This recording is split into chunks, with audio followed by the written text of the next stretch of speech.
Hey kids, this is Aaron from the podcast that wouldn't die, and Kevin and I use Zencastr. You think you're better than us, that you're using something else? You're wrong. Zencastr's the place to be. Who are you to deny it? It's now super easy to record a podcast with Zencastr. Log in using your browser and start recording a high-quality podcast right away. Record studio-quality sound and up to 4K video with your guests. Go to zencastr.com/pricing and use our code DIEHARD and you'll get 30% off your first month of any Zencastr paid plan. We want you to have the same experiences we do for all our podcasting and content needs. It's time for you to share your story. Only a fool will give up a chance for a 30% discount.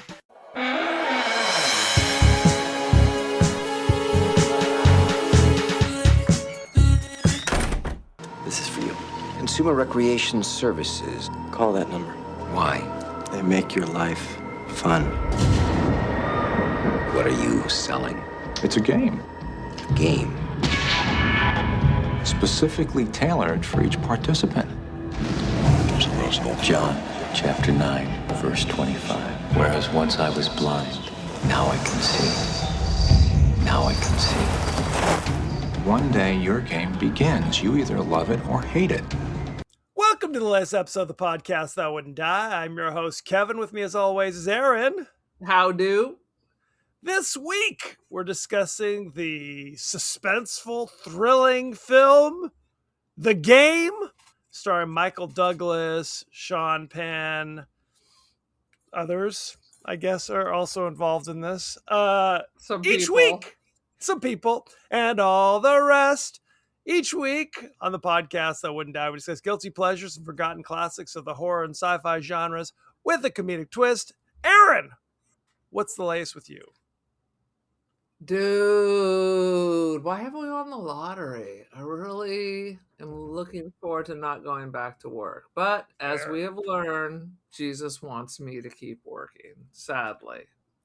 Obviously, I'm going to cure cancer, or there's some divine plan he has for me that doesn't involve me just relaxing, sadly. That's right. It's like a prayer for our own meaning. He wants us here. If you remember that book. That's a deep pull, by the way. Never read it. Although that is, I think, Tara's favorite book. Who is that? Is that John Irving? John Irving. Yeah. Maybe. He wrote a never-ending cavalcade of vaguely upsetting novels, including The World According to Garp and The Hotel New Hampshire. I did read Garp. No, I didn't read that. Yeah. Garp Good stuff. Enough. It's bizarre and strange. Anyway, this is not... Garp. God. I remember when that movie came out. Yeah, I think I was like 15 when I read it. It was disturbing. You think it's going to be a straight comedy because it's Robin Williams. And, guess again. Let's just say adult themes. I was like, "Hey, Mork's in the movie. Let me watch that, Mom and Dad." And they rightly said, "You must be crazy." So I didn't watch it till much later and realized they were right to not let me watch it. So, such is life. And yet, they made us all go see Alien. So, who can tell what their judgment is? What does it all mean? God damn it. Now, we have been off for like a month at least, maybe 6 weeks on various vacations. So, who knows if we even remember how to do this, for God's sakes. Dude. Facts. Dude, so how's your summer going thus far? Oh my God. I was gone to Europe for 3 weeks. Then I came back for a week. Then we were at the family reunion for a week. And then I was home for 2 days. And then I was gone for a week. And when I'm not traveling, I'm binge watching shows I've previously. It was the summer of reliving True Blood. Okay. Which, of course, is amazing. It's good stuff. 3 years ago, I tried to rewatch it. I'm like, this is unwatchable. What was wrong with me? But no, it was hitting all the right spots this year. So obsessed. Even in Europe, I was like, before I go to bed, I'd watch like 4 episodes. It was ridiculous. I was up till like 5 in the morning. That is ridiculous. And now I've just started rewatching Hannibal because I thought there was something on the news that they were going to pick him up for the final Silence of the Lambs season. Oh, and really? apparently there's rights issues. There is. So De Laurentiis, who owned the TV rights, has passed away. Okay. And the author is trying to gather back all the rights, and they said it's going to take years. Meanwhile, we don't want our main stars. I mean, they're already in their 50s and 60s. So they're going to age out if we don't hurry up, because we need Mads Mikkelsen 100%. and Mr. Claire Danes to reprise their Hugh Dancy to reprise their roles. I almost fell on the floor. I'm like, what's he doing? He's married to Claire Danes. How about that? 3 kids. British. That is, and he's British. Everybody's British or Danish, apparently, or Danish. 100%. And Gillian Anderson. You can't believe that this show was on fucking NBC. Yep. It looks like an HBO. It is so fucking graphic. I want to say I watched all of the first 2 seasons, and I was full on singing the praises. But I think it was the 3rd season when they moved to Europe, and I immediately heard they were in canceled. Florence. But they were I knew they were going to be canceled, and the moment I know you're going to cancel my show, I stop watching, because it's like, why am I going to continue? Oh no. That was it. Because Gillian Anderson is in it. How are you going to give up? Who looks still the same? She may have sold her soul. And she's British. She may look better, and she's British now, and she may look better and younger than when she was on the X-Files. So she may have sold her soul. She's foxy. She's a foxy lady. Ain't no lie. So she's amazing. Good stuff. Anywho, let's get this train back on the tracks. Aaron, give us your 30-second synopsis of The Game. The Game. I was kind of interested in this. It's got an all-star cast. So let's just say rich people with too much time on their hands like to sign up. It was like play this game or go to Epstein Island. So Michael Douglas decides to play this game, give over all their rights, blah, blah, blah, blah. And it's one of these, is it the game? Is it real? Chase, chase, chase, boom, boom, boom, confusion, confusion. Happy ending? Question mark. Question mark. Now, you had never seen this before? Had you ever heard of this movie before? I had not. But it is so familiar to 100 other movies, I feel like. Am I jaded? Okay. Fair enough. Am I jaded? I'm asking you. The answer is yes. I don't think it's. I thought that was rhetorical. 100% yes. Well, it's also directed by David Fincher. This was one of those. This is he did this, which is shocking. 7. Oh, you don't see the threads, the Fincherisms in this? I thought it would have been better. How about that? Oh, okay. Fair. How about that? I feel like I saw this in the theater. But I haven't seen it since. And if I have seen it since, I don't remember seeing it since. So yeah, I have no memory of seeing this before. But I mean, Michael Douglas looks good. Ain't nothing wrong with that. Sean Penn, I did not recognize at first. With dark hair and looking as young as a pup. I was, and tiny, like a pixie. I was like, wait a minute. Rewind, look up. I was like, oh shit. I'm like, it looked like somebody famous, but like a brother of someone famous. So I was like, who is that? I was like, Sean Penn. Wow. Well, he is famously the brother of Michael Penn, if that's what you were thinking. I was like, oh, it's the brother of Michael Penn. That's what I should have thought. Well, and that's the thing. It's like, this was 20 years ago. So if you look at Sean Penn from like one battle after another, it's a slightly different fellow to say the least. Oh my God, so disturbing. Good Or Fast Times at Ridgemont High. Yes. Also completely different. Well, and that's what I was wondering. It's like, what do you think the age difference is between Sean Penn and Michael Douglas? Because in my mind, Michael Douglas was like playing a police officer in the streets of San Francisco in like the early 70s, late 60s. When I was like a child. And Sean Penn is closer to my age. Right. Or what was it? Early 80s, he was Fast Like Times at Father Ridgemont Child? Right? Father Child, maybe? High. I don't know. I didn't look at it. I was just speaking extemporaneously. I don't know the answer to this question. Oh, no. Here we go. We're gonna grind the show to a halt. Just so it we only can grinds to a halt if you stop talking. So go do a sweet monologue Jesus. while I do the research that you should have done. Here it comes. Here it comes. Now, what I think about watching this movie, because if you haven't seen it, we're going to spoil the hell out of it. But the question is the game a game, or is there real danger? Is it, are there real things that they have to deal with? Or is this all just part of the game? That's what the kind of conceit is, that we don't know as we're watching this movie. What's the age difference, Aaron?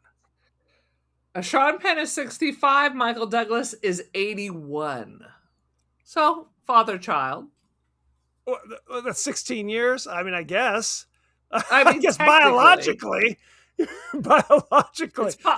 I work at the high school, so definitely. I've seen some young parents rolling in, and I'm doing some quick math.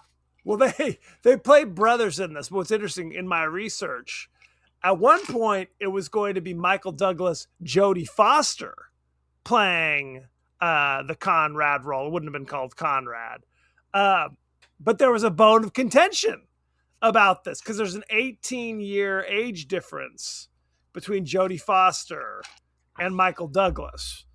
And she looks old, though. But I mean, it's possible. It's brother and sister, so it doesn't matter. I thought it was interesting that he called his brother Connie because Conrad Hilton went by Connie. 100%. It's Connie and Nikki. But that's the thing about Connie it is there's an 18-year age difference between Jodie Foster and Michael Douglas. And Michael Douglas is like, we should be siblings. And Jodie Foster's like, we should be father and daughter. And she eventually left because they could not agree on what it is. And he said, "Who cares? What difference would that make? Because first of all, your daughter would never have set something weird like this up. This is definitely a man to a man thing. Because no woman in her right fucking mind would think this is a great idea." We're gonna talk about that. But evidently, Michael Douglas had already played Jodie Foster's father in a movie from the early 70s, which I'm going to find out later what it is. But they'd already played father and daughter. You're going to let me know when it doesn't matter anymore? When it doesn't. Off camera, I will tell you all about it. You'll text me at midnight. 100%. Yes, exactly. Let's jump into the highlights, Aaron. Why don't you go first? What highlights do you have of the game? The thing I like most about the game is San Francisco, because I love San Francisco. The streets of San Francisco. A lot of places that I recognize. It's a little less gritty than the streets of San Francisco. And at the very end, when he comes crashing through the ceiling, that's the Palace Hotel. I took Heather over there for drinks. Besides being fucking amazing, that's right in their lobby. There's a big dining area. And I announced that I'm getting married there. In their bar, they have a very famous Maxfield Parrish painting behind their bar. Okay. It is an amazing hotel. Beautiful. So that's what I like about this movie. So I literally dragged everyone at my teacher conference to go all the way over there just so I could have a drink. We ended up staying for dinner because they have a piano player and all that. But that's nice. That's a nice. That's the best part of the whole movie. Yeah. So Michael Douglas is a wealthy investment banker who has daddy issues that are kind of hinted at. His father committed In a suicide. I guess. lonely life. 100%. Well, he's got a younger brother who I guess is just kind of a Eurotrash F up, just spending the daddy's money kind of thing, not really being Right. responsible. On drugs, off of drugs, around. 100%. So the brother, played by Sean Penn, shows up on Michael Douglas's birthday because no one else, only some people remember to say happy birthday. He's divorced. The one call he gets is from his ex-wife saying, "Happy birthday, darling." He meets his brother for lunch, and his brother says, "Hey, I've signed you up for this thing. It's called The Game. You'll love it. Just give him this coupon. It's a 2-for-1 deal. It'll be great." And he's not one sure of what the flaws of this Please. movie is there's no way that Michael Douglas' character would have tolerated or signed up for this. There's a lot of things about this movie because it is very much like he signs all the documentation. He lives for his job. Yes. He's not all of a sudden blowing everything off because his drug addict brother says, "Guess what I signed you up for?"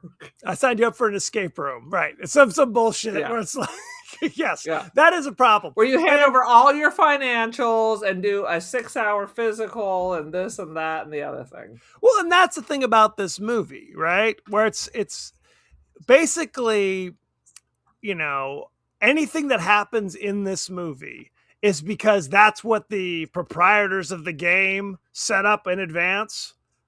Every choice that Michael Douglas makes, it falls right into their hands. That's exactly what they want. They expected him to do the entire time, which just seems freaking ridiculous. But I guess in this movie, you kind of have to accept that. Go ahead, Aaron. It really lost me after he ran off with the waitress. That's when I knew it had taken a left turn. It had jumped the shark. Well, because all of a sudden the waitress is jumping off of buildings. I'm like, really, honey? No, this is all bullshit. You knew she was involved because they gave him a note saying, "Don't let her get away." And clearly, if you're watching, she's leading the charge. He's following her. He's following her as she's running down this alley or climbing up this staircase. Go ahead. She's way too attractive. She's also way too attractive. She is an actress whose name I cannot remember, but she was never a big star. She was in a few things that I vaguely remember her being in. But I mean, there are attractive waitresses at restaurants. They can't be attractive waitresses. They all have to be freaks or it's okay. No, she's too old to be the sex pot waitress. You know what I mean? Oh, okay. I don't know. So too attractive for her age? Friend. Is that what you're saying? This is interesting. For the job. Okay. So shit starts happening. It's like Michael Douglas finds a clown in his driveway, which is like laying down in the road exactly in the same position that his father killed himself in the road when he was 16 or some shit, which seems kind of fucked up when you find out, it was all I thought it was his brother. I thought it was his brother was dead. That's what I thought at first. There's a lot of fucked up shit about the dad that keeps this is all supposed to be good. This is right. The dad who was super wealthy as well, wealthy investment banker, pitched himself off the roof, committed suicide when Michael Douglas was 16, and there's no explanation why. And he's never described as being morose. I think the what is she? The chef / housekeeper was basically he was kind of slight, which means what? That he was just hanging out in the room, didn't really have a relationship with anybody. Unclear what any of this means in the grand scheme of things. Yeah, it made it sound like nobody talked to him and he didn't talk to anybody, but also that the mother dearly loved him. Yes. It's right. It doesn't seem like a description of a captain of industry. No. So A wallflower. while Michael Douglas is kind of unwittingly participating in the game, he's also trying to close a deal with some book publisher, that the stocks have gone down, so they're firing the guy who was running the company. So there's real shit that he's trying to deal with in terms of like his career and his livelihood. On top of it's still the 80s. We're taking your business over, we're gutting it, and we're selling off the pieces. I always even tell if it's people, a family business. I always tell people Richard Gere in Pretty Woman was Mitt Romney. That was Mitt Romney's career in Bain Capital. 100 years, just what you were describing, acquiring things and then breaking up into little pieces and selling the little pieces. That's what Mitt Romney did. Yeah. So good stuff. Anywho, that's neither here nor there. I mean, if you think of Working Girl, all the movies, they called them corporate raiders. Remember that? It was corporate raiders. They come in, they destroy companies, everybody gets laid off, and the pieces are sold off at a profit. The movie Wall Street. Right. It's a reoccurring theme. And they were heroes. You aspire to be as rich and ruthless as they were. Right. The 80s. Greed is good, right? Reagan doesn't get enough criticism for this because the 80s was very much like, we are no longer entrepreneurs. We do not build things. We do not create things. Instead, all we create, and again, Jason Alexander says this in Pretty Woman. He's like, hey, you want to know what we make? We make money. That's what we make. Yep. That's what it's all about. Anyway, this is neither here nor there. And for us to make money, people have to lose money. 100%. Anywho, so while he's trying to close this fucking deal over here, all this other crazy shit's happening, right? Like they're they're in an ambulance. He's chasing the waitress who spills a drink on him. Over here, they're climbing over it. The dogs are biting him, chasing him. All this crazy shit up and down the California coast. He winds up. There's a thing where it's like there's a hotel where it looks like there's like cocaine everywhere, and the room's been destroyed. Like the Who were staying there, smashing shit. And like naked pictures of, I guess, him and the waitress doing shit. Part of me was like, would you always think this is just part of the game, or at what point would you be like, I don't think this is part of the game. This is now serious. What are your thoughts, Aaron, on this? Well, it's interesting because before anything goes wrong, he gets a call from the corporation saying he's been declined. Yes. We've decided not to play the game with you. But meanwhile, it goes off. And never once, because he was given a phone number where he can cancel this at any time. Never once does he make the call. You're absolutely right. Why did they introduce the idea of call this number if you have any questions? And he never does. That is bizarre. And what about the keys? Never once. He gets a key, and never once. Does he use it or does it work? He gets a key. He tries it in the briefcase because somehow they switched the briefcases. It doesn't work in the briefcase. It works in the elevator when he gets into the elevator with the woman. Remember, they were like, hitting the button. Is that how he used it? They said there'll be more keys. Yeah, I wanted this to be better than it was. Right. I could see as you watch it, you are very much like, this seems like a lot of gobbledygook. Like you're just throwing stuff at me, and it's like, don't pay too close attention because even as I'm sitting here trying to describe all the weird shit that occurs, because at one point they like spray like paint in his house that can only be seen with like black light. Which then they set up so you can see he wrote all the shit all over the walls. I mean, do they cover the cleaning of my house that you've destroyed? Or I'm not sure how that works. This is all part of the game. Well, the best part, when he gets back to his house at the end and breaks in, everything's cleaned up and there's no painting, there's nothing, all that stuff's gone. Right. 100%. But there's a lot of this movie is everybody in on it? Are there some people who are on my side, or are there some people who are, who can I trust? But I'm going to ask you again, Aaron, did you at one point, did you ever think, oh, this is clearly not a game. This is like I'm being robbed or extorted. Did you ever feel that way? Like this is dangerous, truly dangerous. I always felt this was a setup. Okay. I didn't believe that it was about stealing his money. Okay, so what did you I think never it was believed about? that. What did you think it was about then? I thought it was some kind of a redemption thing. But you thought it was all part of the game. Like this was all part of the Everyone was, I was like, everyone's involved. Everyone's Okay. playing along. But it's not, he's I not in told you, real I'm dated. danger. This is not a new concept. I mean, you're always in danger walking down the street. You know what I mean? You know what I playing mean, a lot of no. weird games. There could be collateral damage. Anything's possible. But I was like, it just felt way too familiar. Like I had seen this shit before. But my point is, so you thought it was just the game and he was safe the entire time.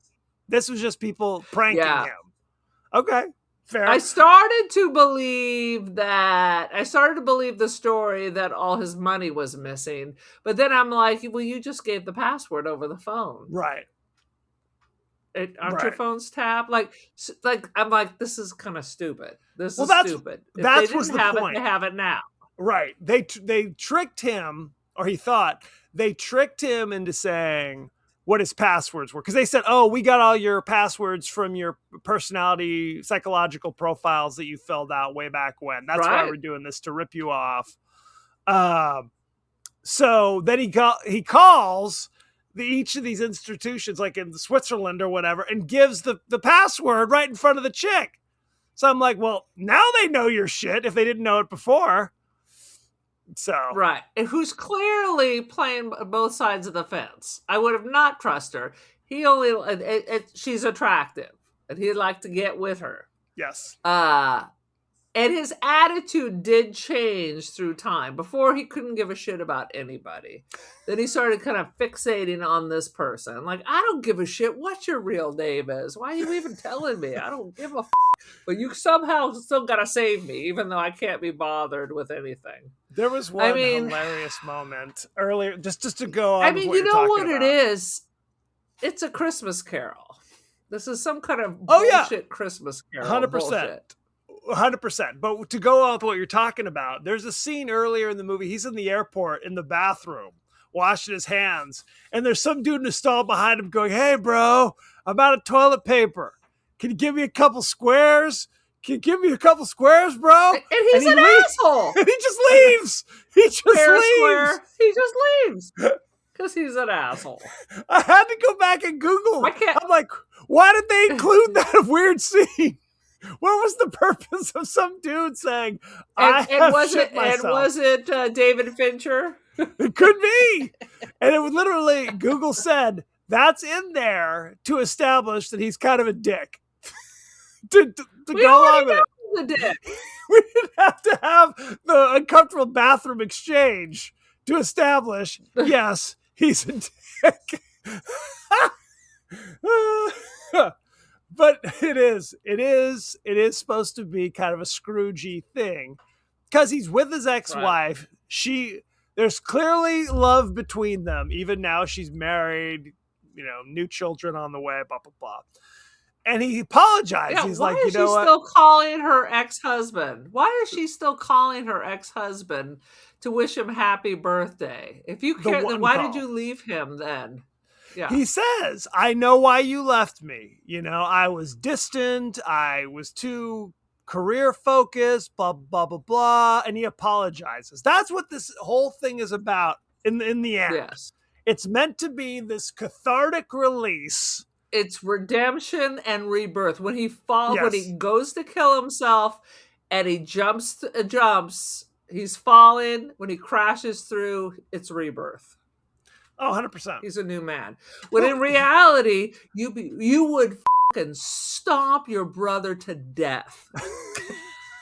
Well, he shot There's him. no fucking hugs after this. I'd shoot him again, this time for real. No, there's no way after we push you to suicide just like your father and ha ha ha, happy fucking birthday, motherfucker. No, you're dead. You're dead. Don't call me bitch.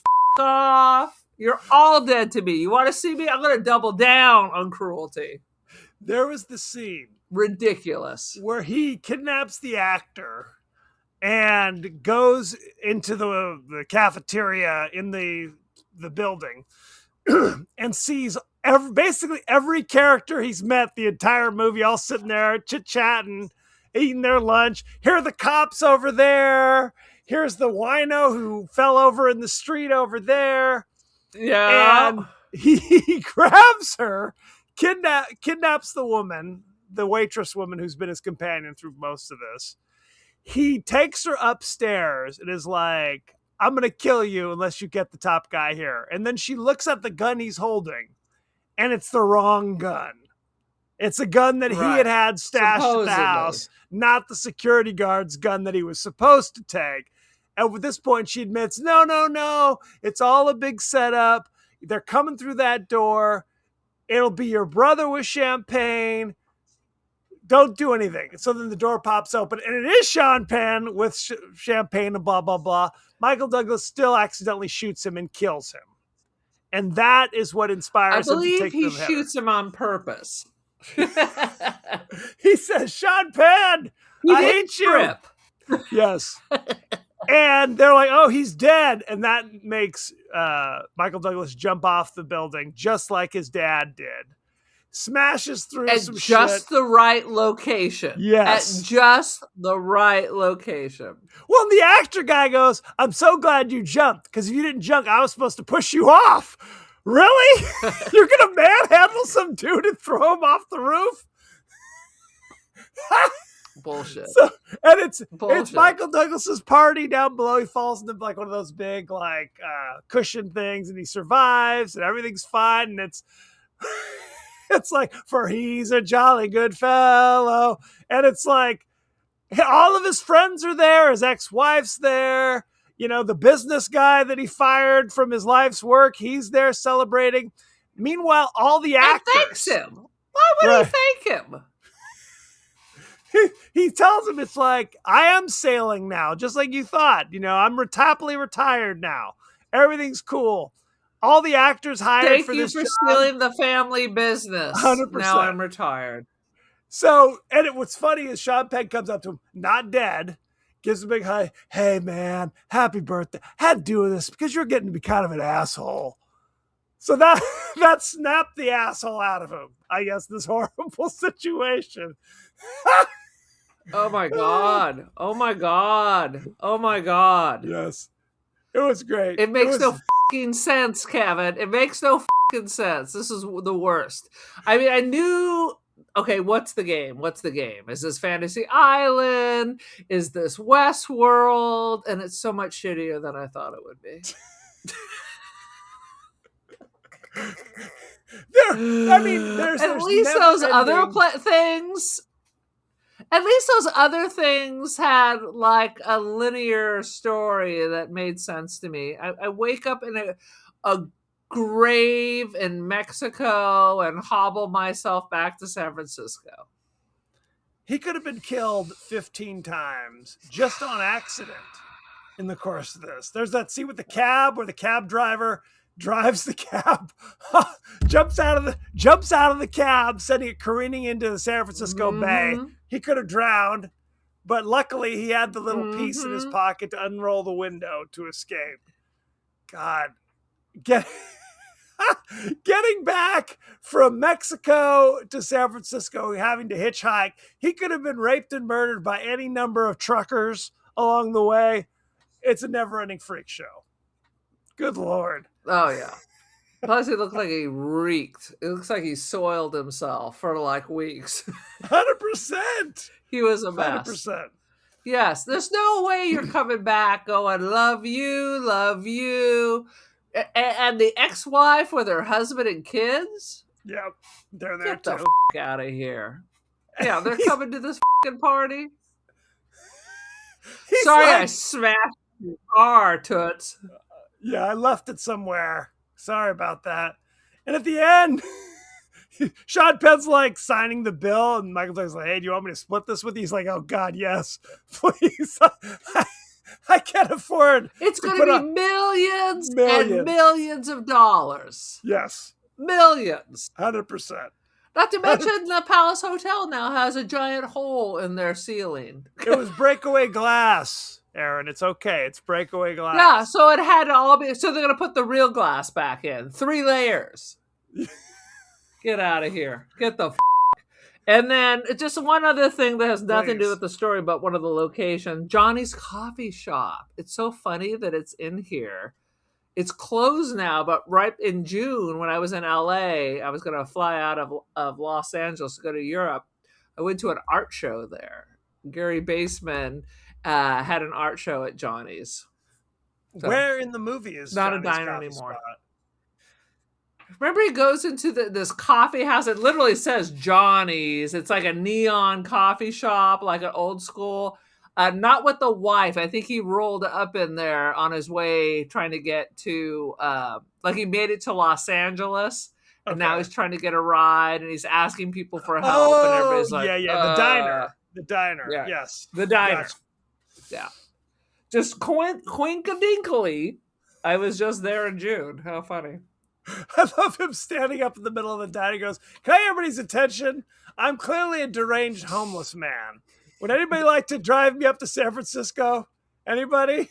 People were like, "No, thanks." Sweet Pass. And the next scene, he's in a truck sleeping like a baby. Because we don't know what kind of. You know what else I thought was weird? He shows up at his ex-wife's house, and her idea is that they go to a restaurant. Like he's trying to hide from people.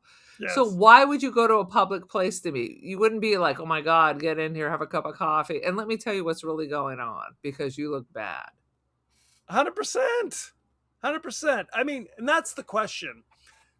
Because I don't think his lawyer was not in on it. He didn't know anything about it. But was his wife in It on seems it? that way. Because, I mean, Why wouldn't the lawyer call the cops? 100%. It's like you couldn't really have any.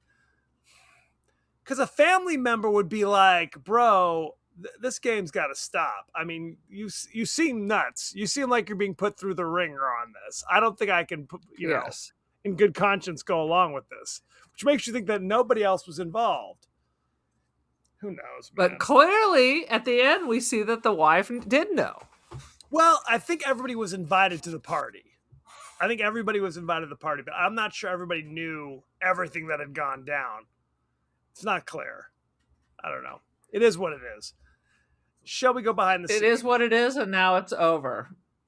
Yeah. Oh, we should mention that I never saw him before, but at the scene where he breaks in, and we see the Irish guy from Sons of Anarchy sitting in the with all the actors. Which is the Irish guy from Sons of Anarchy? He has like the scars on his face to go up. I think he was the cab driver. I don't remember. I didn't don't really. remember I knew he was in it somewhere because I peeked at the cast, but I Yeah. didn't recognize him until they were all sitting in the cafeteria. No, I know exactly what you're talking about. He's been in a ton. He was in Braveheart. Yeah, he's got the scar. He's Irish guy with the Yeah. scarred up face. Yeah. Yeah. David Fincher originally scheduled production on this film prior to directing Seven. So this was already in motion before he did Seven, and that Brad Pitt was originally Seven's gonna better, but I fucking hate Brad Pitt. Although I liked him in Fight Club. Deborah Kara Unger, the waitress chick, Christine, fractured a bone in her foot during the exterior sequence. The logistical schedule required the actress to jump into a dumpster containing live rats to execute the scripted scene. How's that sound? Sweet Jesus. Awful. Awful.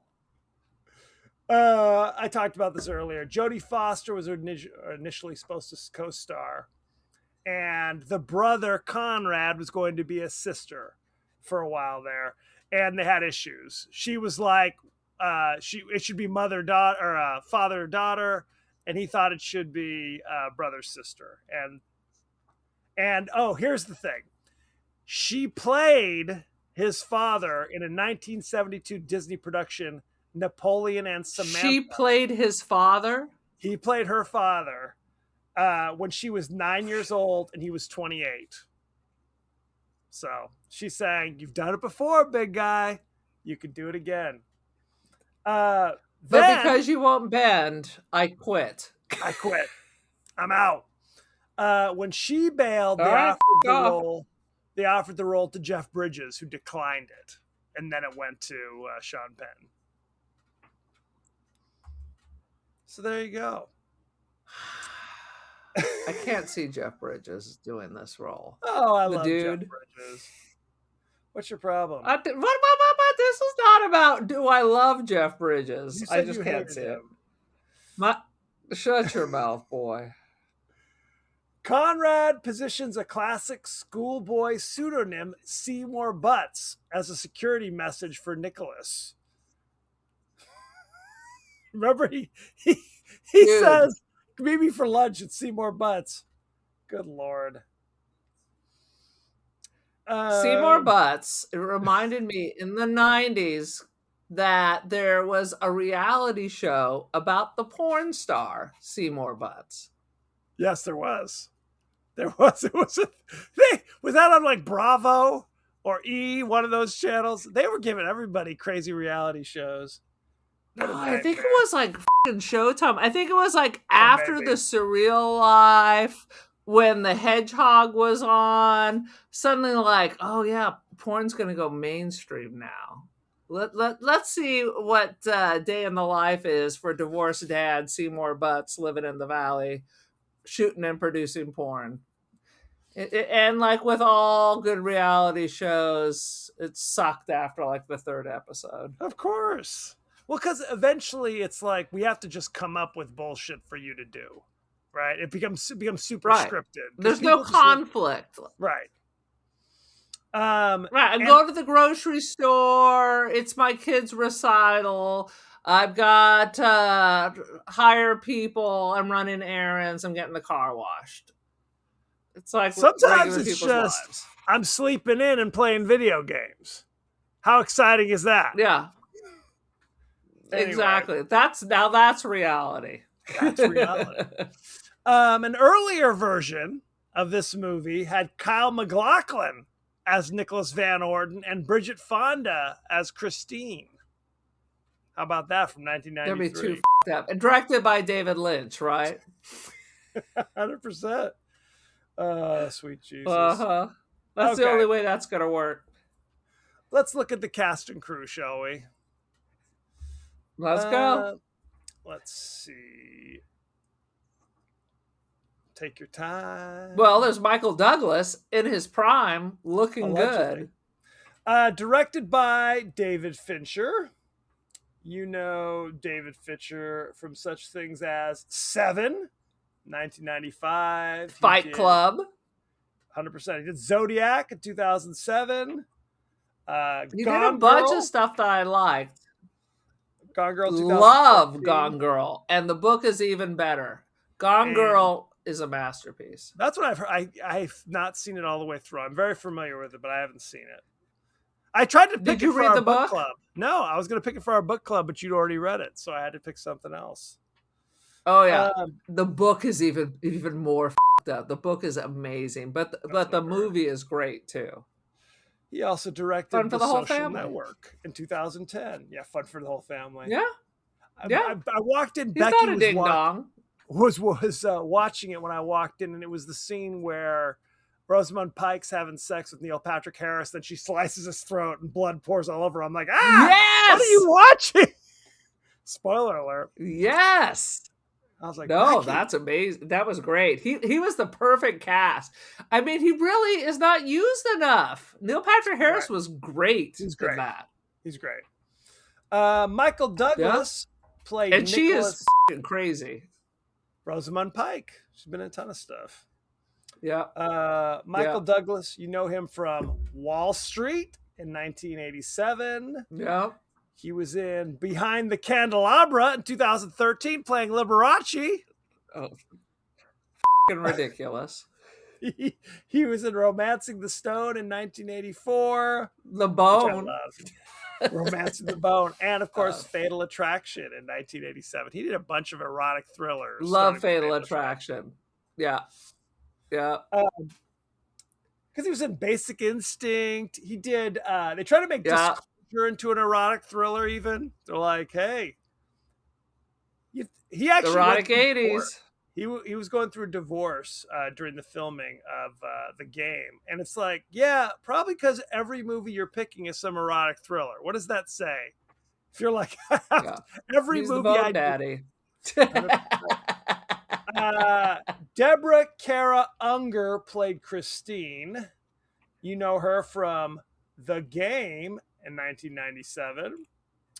She was in something called The Way in 2010. She was in... Is that the one where you're supposed to walk the Cabrillo or whatever, the mountain? It's not The Way? Possibly.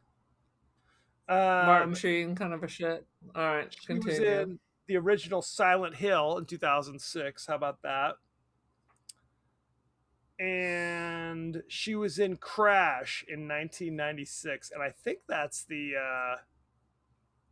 not the also one... erotic thriller. Right. Who directed that? His name just jumped out. Is this the one where people crash their cars for sexual release? Yes, I think that was great. That was so Cronenberg. David Cronenberg. Cronenberg. Yeah. Another Cronenberg erotic fantasy.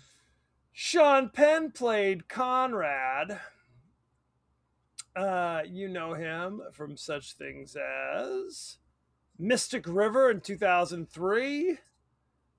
He was in 21 Grams in 2003. A bunch of stuff in 2003, evidently. I don't think I saw that. He was in Dead Man Walking in 1995. And he was in Milk in 2008. About Harvey Milk. I believe I saw that. Yeah. Anybody else you want to know about? He was in whatever the was it One Battle After Another? One Battle After Did Another. we mention that? No. Perhaps I should have. Let's look at the rating for The Game. On Rotten Tomatoes, The Game currently sits at 77% certified fresh. How about that? Yeah. How about do you know that? what the audience gave it?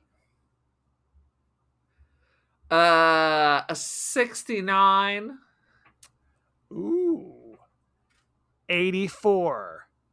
Bang. Oh no. How about that? No. David Fincher had all his ex-wives and friends put that rating in. That's a lie. You think so? That's a fucking lie. Let's look at the top critics, shall we? Roger Ebert of the Chicago Sun-Times gave it Don't let me down, Roger. 3.5 out of 4. Bang! He says... How did I move so far away from Roger? It's a sad situation. Douglas is the right actor for the role. He can play smart, he can play cold, and he can play angry. He is also subtle enough that he never arrives at an emotional plateau before the film does, and never overplays the process of his inner change. Does that mean he doesn't come too soon? What the? He doesn't. Yeah, I hope that's not what it means. Sweet Jesus. Janet Maslin of the New York Times gave it 3 out of 5, saying Douglas, who delivers a new shade of cruel elegance each time he plays another urbane monster, is the ideal star for this vigorously contrived thriller. How about that? He is not a monster. He is not a monster. He is just a cold businessman. He's not poisoning children in third world countries, at least that we are aware of. He's just aware of. He's unhappy man who has no life outside of making money. Now let's go ahead and check in with our controversial in-house movie critic. I always love the controversy. Very controversial. I'm talking, of course, about AI Rex Reed. I often take for granted. Let's go. I take for granted that people have any idea who Rex Reed is. Anybody under the age of 50, but he was a. Dude, go ahead. Before you go into who he is, Please. I just want to bring this up. That I was with a group of women on a drinking retreat, and the subject of Gen X was brought up, and they are insistent that 80 is now the cutoff for Gen X. As opposed to what? What did you think it was the cutoff?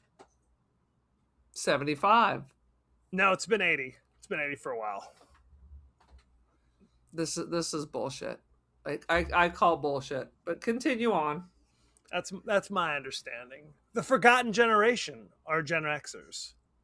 Everybody hates the boomers, as they should. No one lets, as they should, but no one has forgotten the Gen X. We are, at least according to my TikTok, we think we're the best. We're literally becoming the new boomers. We're like, what's wrong with kids these days? If I hear one of my friends, I'm like, we're becoming one of them. It's true. What's the problem, not the solution? No, the best part is that millennials hate Gen Z now.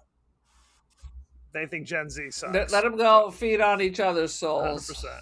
Better believe it. Anywho. Oh, no, they were trying to convince me that the twins were Gen X. I'm like, they're elder millennials. They're like, no, that's not possible. It's a question. It's a question, but I understand what you're saying.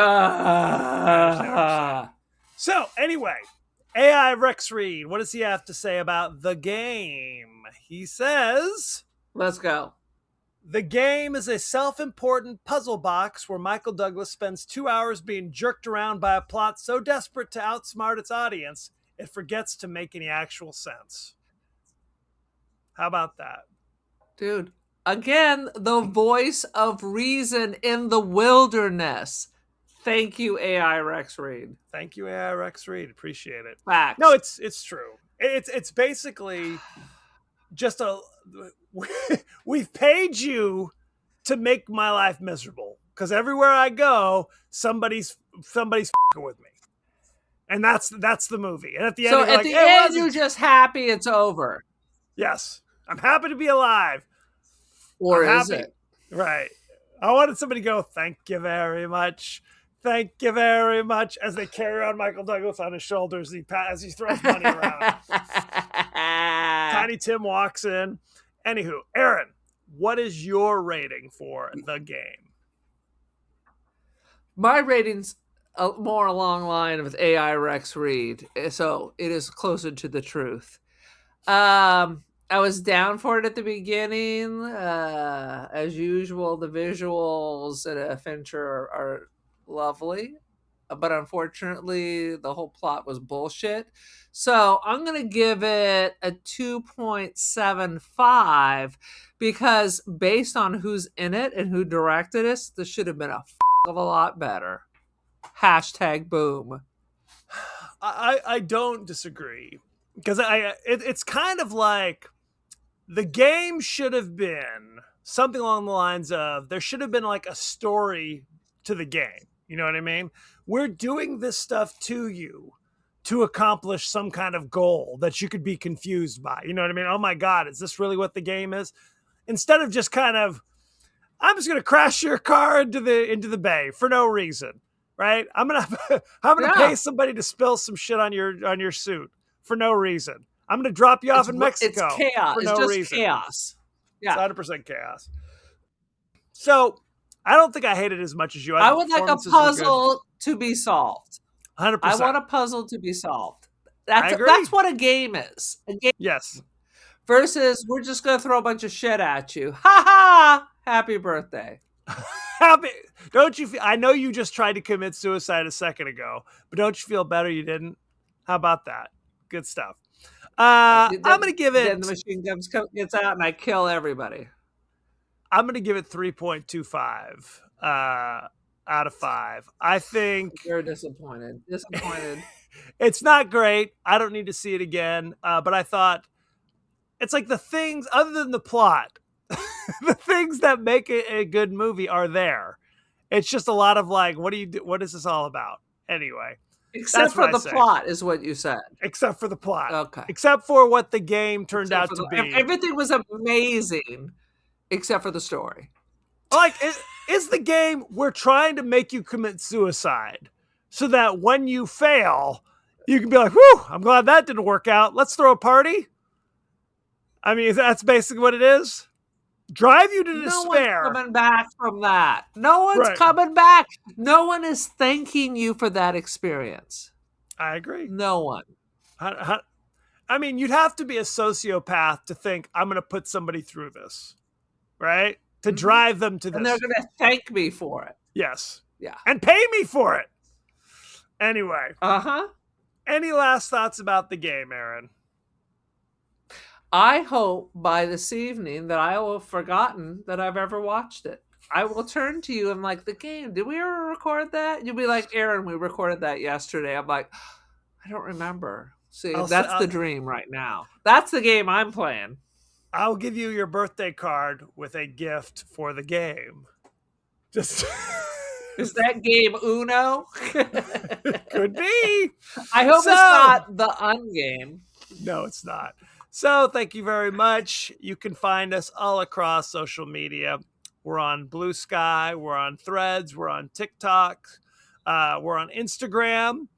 You can also watch our smiling faces on YouTube. Ooh la la. YouTube. You can email us, the podcast that wouldn't die, at gmail.com. Sweet Jesus. We are also to be found on Apple Podcasts, Spotify, and anywhere the finer podcasts are available. So don't forget to like, share, rate, and review, won't you? Please? Won't you please? Aaron, what is your social media situation? Oh, I got some media. I'm being very lazy and I haven't posted since I've been on perpetual vacation. But I am on Artsy and First Dibs. I run our TikTok. And I am the Cult of Aaron on Instagram. Join the cult. Join that cult. Now, as you know, we like to check in with our friends and family across the social media landscape. Aaron, what are the streets saying? Dude. The streets are abuzz about our Warriors podcast.